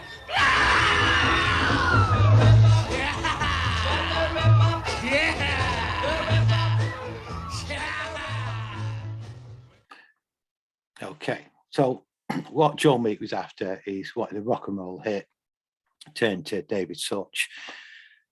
The problem is that the BBC quickly banned it, Now, in view of last week's horrific murder of the MP, I thought about dropping this out of this talk, but decided, well, I'd done it months ago, and I'm not being insensitive. So, you know, if I come across that way, I can only apologise for that, because it's certainly not been meant in that way. So anyway, with it getting banned by the BBC, furious Joe Meek plays 2 loudspeakers on his car roof in temper, travel around the London streets, playing on a Sunday, playing Jack the Ripper at full volume, while screaming a large touch run about the pavement, chasing anyone out about with imitation carving knife. So you would have thought that had gone against him. Loads of bad publicity, but it got to equivalent of number 5, because with it being banned, it simply doesn't go in the figures. But the shop certainly sold out very, very quickly. That's the thing about when you start to ban stuff, you just end up being more popular and successful. And a bit of an epitaph on before we leave him is, this is off one of the musicians that worked with him for many years. Every gig was an adventure. I mean, getting to the gig was an adventure. Such was stop the van in some little town, take out his axe, not a real one, but it looked real, and run about and chase a bass player around the local Woolworths. And sadly died by his own hand in 1999. So, and a character was lost, so tragic. So, and a quick pub question. We've got 5 seconds to answer this one. He was a lead guitarist on Jack the Ripper. Anyone going to have a guess at that one? No? Good friend, Richard Blackmore. Around 1964, might be a little bit early. It's difficult to get a time frame on that of people that were involved with it back then. Was that Joe Meek got this idea in his head that somebody had booked his studio. So what actually happened is he starts leaving handwritten signs on the walls, and will put fingers to lips if he started to talk about any current or future project. And people first arrived to the studio would be told exactly the same. On at least 2 occasions, so the band members had to strip the studio down, looking for hidden microphones. Nothing was ever found. And how on earth someone could hide any recording device in that studio with Joe Meek living and working there? It's never been explained. It just didn't happen.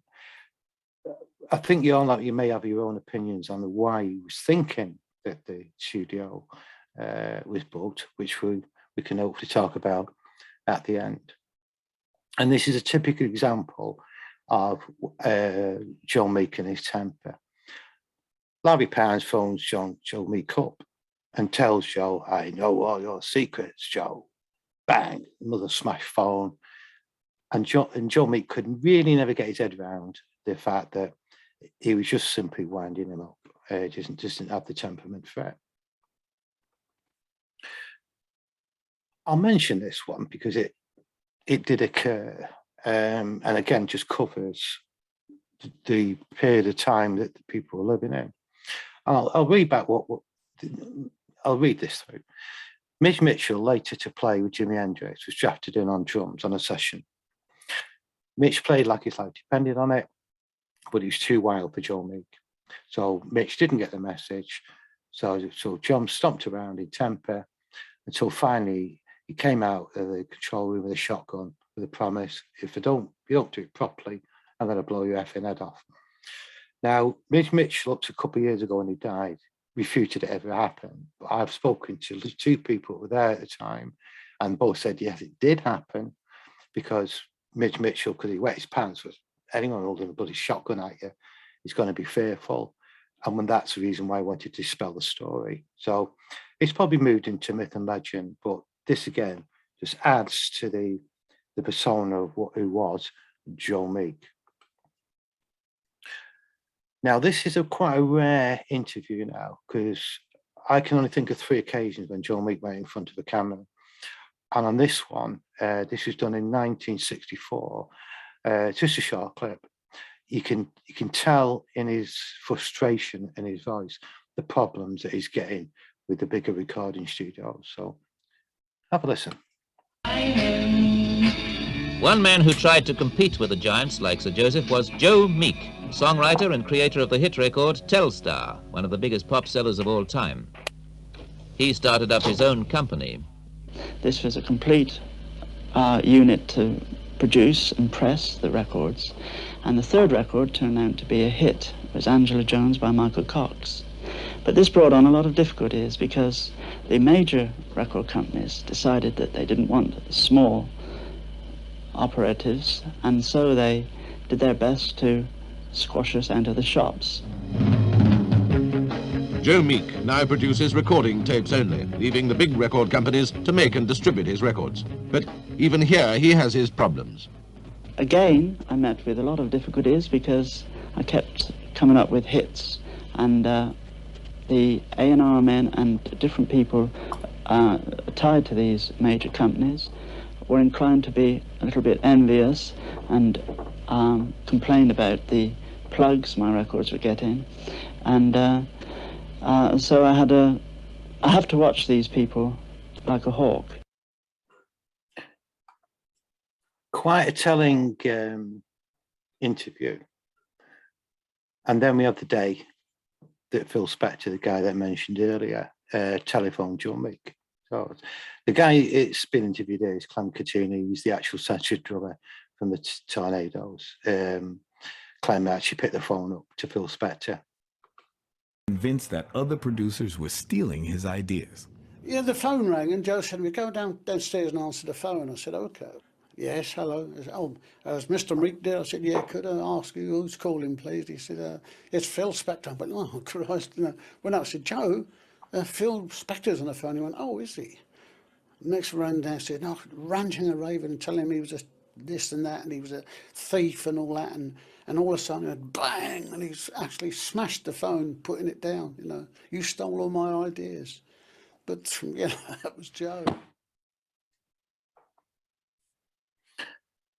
Okay, so I'm quite sure at this point now you've built up your own picture of what Joe Meek is. He's an individual, he's recording genius, there's no question musically, he's absolutely top drawer, there's been nobody to replace him really. On the other side is, he's obviously been recording EVPs, what we want to call it, from very early on, from the teenage years. He's moved into seances. He's got to have been involved with the occult side because of the issue with the Bible and the Mortis Key. And then likewise with the premonition, all very strange, attending seances and so on. So we're now on the fateful day of 3rd of February, 1967. And it's exactly 8 years to the day since Buddy Holly died. Now, with this one, I thought about just simply reading the statement, because what I managed to get is the actual interview by Patrick Pink. He was there present that day when it all happened, and he was really the only witness to what then occurred. So I thought, well, it may be better you just hear it from his own mouth, really. So if you're a little bit weary about listening to something, it's not graphic, obviously, and it's nothing like that. But if you get concerned over somebody relaying what was quite an horrific murder, just turn your volume down while you have a listen to this. This is Patrick Pink at the bottom. We'll come back to him shortly. This is Violet Shenton, who owns the leather shop there. Joe had decided, with Hines out of the way, there was X amount of tracks that needed to be voiced over, and I started work on them that afternoon and that evening. He started coming out and shouting at me, they're listening to me through the wall. Then he started writing down notes saying, mime to your own song, just mime. I ended up miming to my own song for about 1 hour or so in the evening before I said, I've had enough, Joe. Joe carried on working. When I woke early in the morning, I could still hear the tapes rolling upstairs. I chatted upstairs, Joe, come and get your breakfast, come and get your toast and coffee.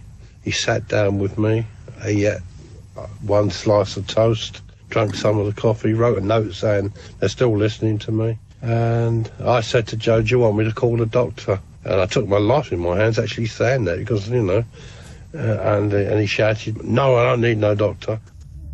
Well, Joe was up in the studio, tapes were playing loud, and he put his head over the banister and shouted, tell Mrs. Shenton to come up and see me.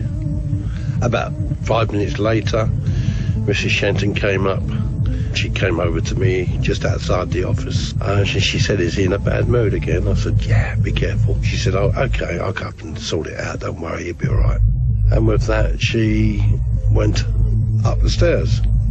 I went back into the office, sat down at the desk, and all of a sudden, I've rushed to my feet. Literally, as I've gone out into the corridor, Mrs. Shenton's tumbling down the stairs. I literally caught her in my arms, and she's landed on the floor with me. As she did, she sort of turned over, and I could see that there was damage to her back with loads of smoke coming out. My first reaction was to shout to Joe, who was watching from the landing upstairs, she's dead. And he looked at me stony-faced with a gun in his hand, and I tried to make my way up the stairs to Joe, but I never made it that far. I only made it about halfway up the stairs, if that, when Joe reloaded and took his own head off.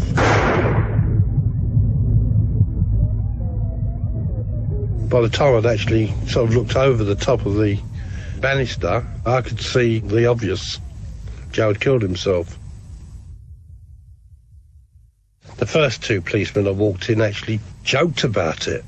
The first one sort of looked at the bodies and said, come and have a look and see what a shotgun can do. You know, and they were joking about it, you know. I mean, from my perspective, you know, you don't need that, do you, you know. And they were looking at me and telling me to stay where I was, stay there, son, stay there. And then the detectives arrived about 2 minutes later. And one came in and started asking me what happened, who were they, etc., etc. I was arrested in the first place and taken down for my own safety. When they took me out, there was 50, 60 people out there shouting, murderer, murderer, you know, and they knew nothing had gone on inside. It affected me really, really bad. I mean, it literally took me years to recover from it. It took me initially 2 years just to get over what had happened, and my nerves were on end for a long, long time. And literally, I was a different person for quite a long time. Quite a disturbing tape to listen to. I hope it's not affected anybody with that, but I thought it's best coming from his own. Actually got a good idea of the unfortunate situation that poor Patrick Pink found himself in. The fallout from this one, as you can imagine, was huge. What tends to happen with music studios is very much, in a way, similar to the military. When there's some major trauma that occurs, the inner circle closes ranks, and you've got the outer circle, the media, the fans, and so on the outer side. So the inner circle closes ranks. So what you're left there is myths, legends, and tittle-tattle. But the most uncomfortable part, obviously, is the killing of Violet Shenton. She was a friend of Joe Meek. She was, okay, she's a landlady, but they had a comparatively good relationship. He confided in her. In turn, she met Arlen Major start of the day. And to this day, no one understands why he killed her. Violet Shenton was also a wife and a mother. I think everybody is sympathetic to anyone that's so far down that dark road that takes their own life. It happens, but to kill Margaret Shenton with,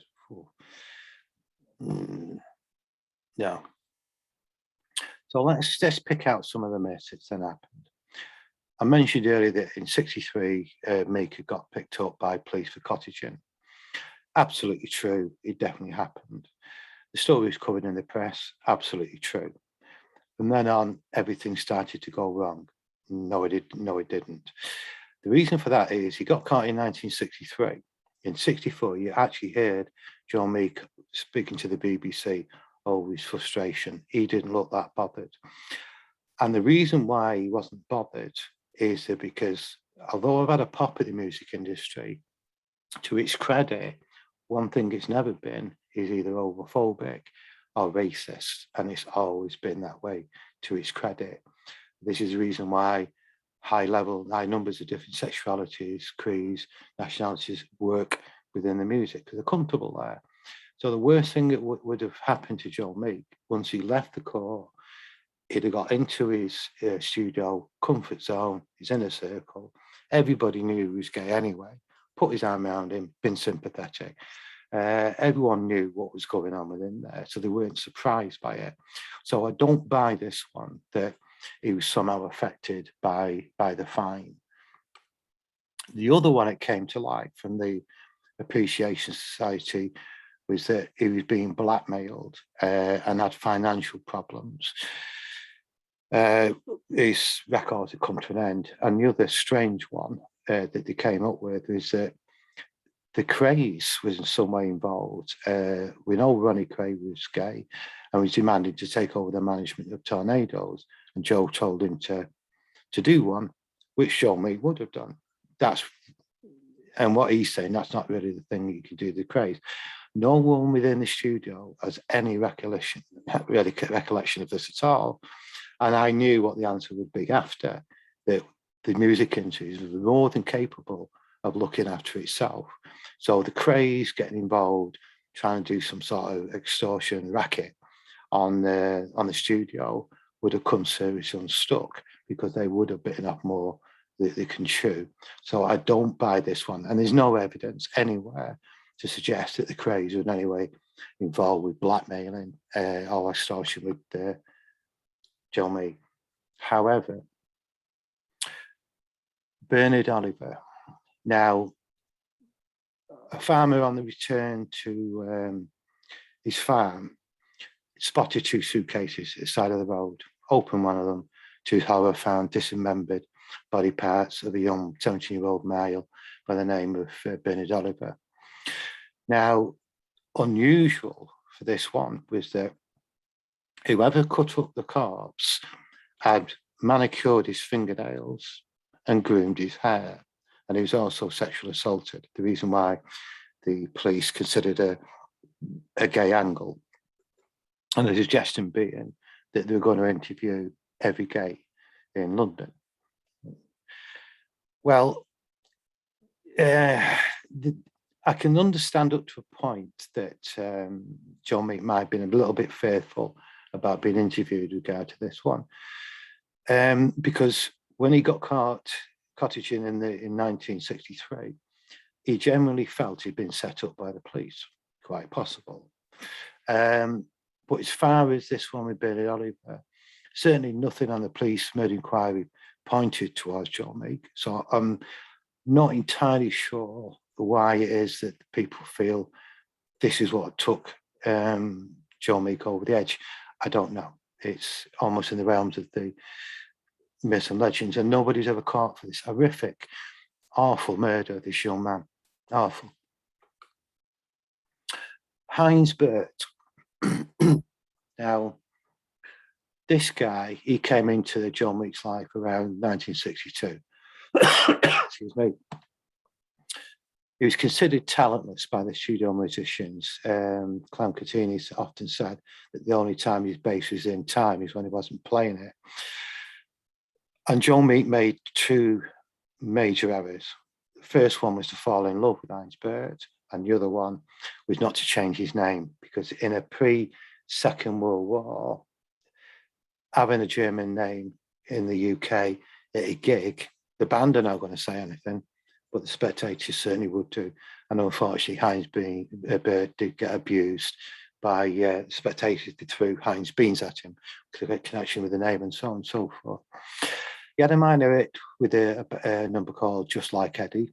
That was sort of Eddie Cochran after he died, a bit of a tribute to him. He was self-styled by Joe Meek, including his blonde hair. He was accepted as Joe Meek's lover despite Heinsberg's own denial, and he bolted once it started to dry up. The shotgun that used on Violet Shenton and on Joe Meek was actually owned by Heinsberg. Heinsberg himself was arrested for several hours and was the #1 suspect for a period of time before being released. And why I particularly dislike Heinsberg, personally dislike him, is because he never stood by the name of Joe Meek, considering he was his lover, you know. So everyone else did, but Heinsberg never did. Then we come to the old fateful one of money, or the lack of it. Unusually, Joe Meek died on the 3rd of February. Within 7 weeks, the probate had been granted, around about £27,000 in today's money. The Telstar royalties released around about £3 million at that point then, in today's money, was said to have gone off debts. And despite plenty searching, I've not been able to find any paper trail what actually happened to that money. So this just cements my own belief of corruption, money, and the music industry. I may well be wrong with that, but it just seems to be a bit dodgy at best. But what Joe Meek did leave behind is legacy with a faithful, what they call the tea chest tapes. There's around about 10,000 tapes that were found, put into tea chests, the reason why they call it tea chest tapes. There were 4 tracks and single track tapes that were found in various rooms. Some had nothing on, some had some on. The vultures there after the audio, but there were some that appeared to have no sound in them at all. And I know exactly how you're thinking. So we'll see how this one progresses, but some information has been found within the tape, including the one of the talking cat, where it's actually written on there regarding the where it was taken. We know we went to Highgate Cemetery. That's one tape that's present, and as well, strangely, to Holloway Prison of all places. This is the Holloway was famous for the execution of Ruth Ellis, the last female to be executed in Britain. I can't prove without question that it was the suicide cell that they actually went there to record the walls from. But people that staff around that time say the only cell that was unoccupied around that period of time was in fact the execution cell. So he went there for a reason, likewise with Highgate Cemetery and the other places that he went to.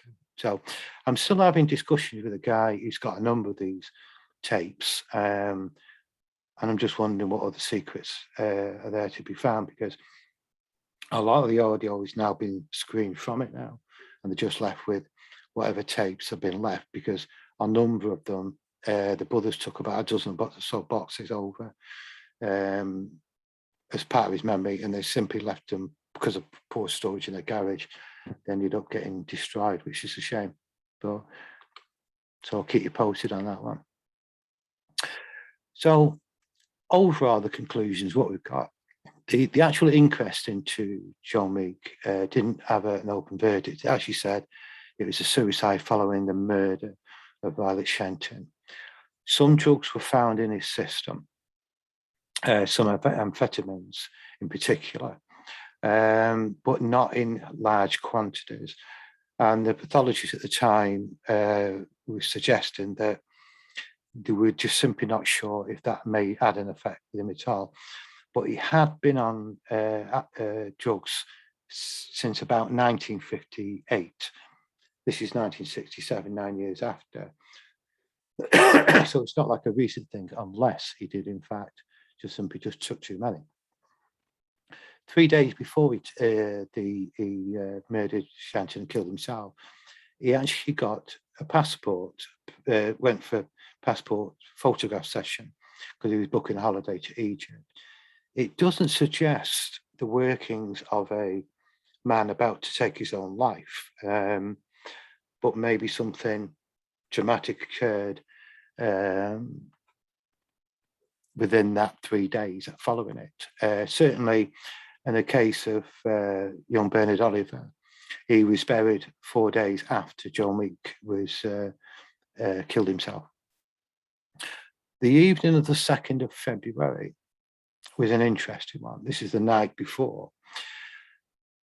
Margaret Blackmore, she was the wife of the rock guitarist Richie Blackmore.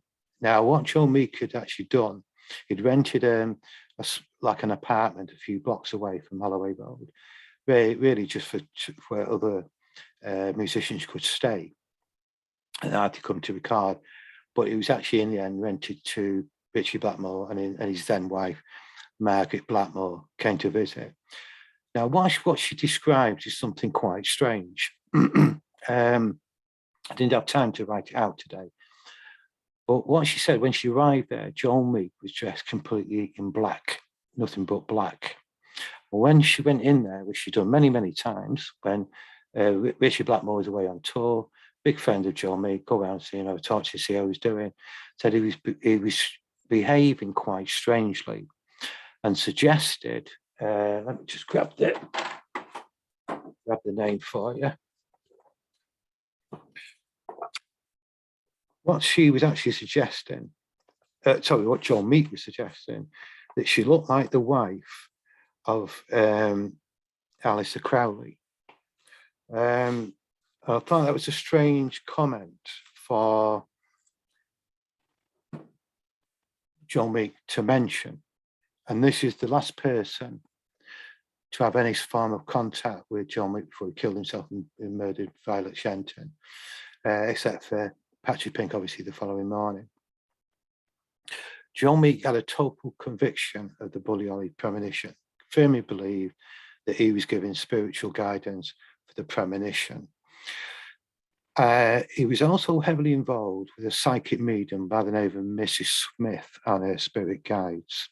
And she had actually said to Joe Meek that leading up to the 3rd of February, that he was not in a good place, suggesting that something was going to happen to him. And he spoke about this quite openly in the studio, to the point where he said he was having the experience was so bad at the seance table, he was hearing voices which were keeping him awake thereafter.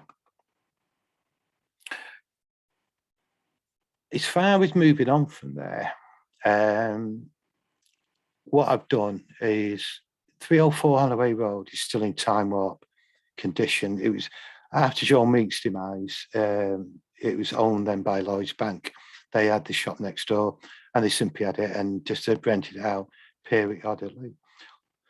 Up to 2018, it's still in time warp condition, with the exception of a kitchen that's been in place. People that have been living there have indicated no activity whatsoever. But on discussions with One Market Square in Newark, where Joe Meek was brought up and spent all his childhood, they actually experiencing strange phenomena, including the current occupiers with the reporting loud thumps outside Joe Meek's bedroom. It's old Joe wandering about, says the old lady of the house.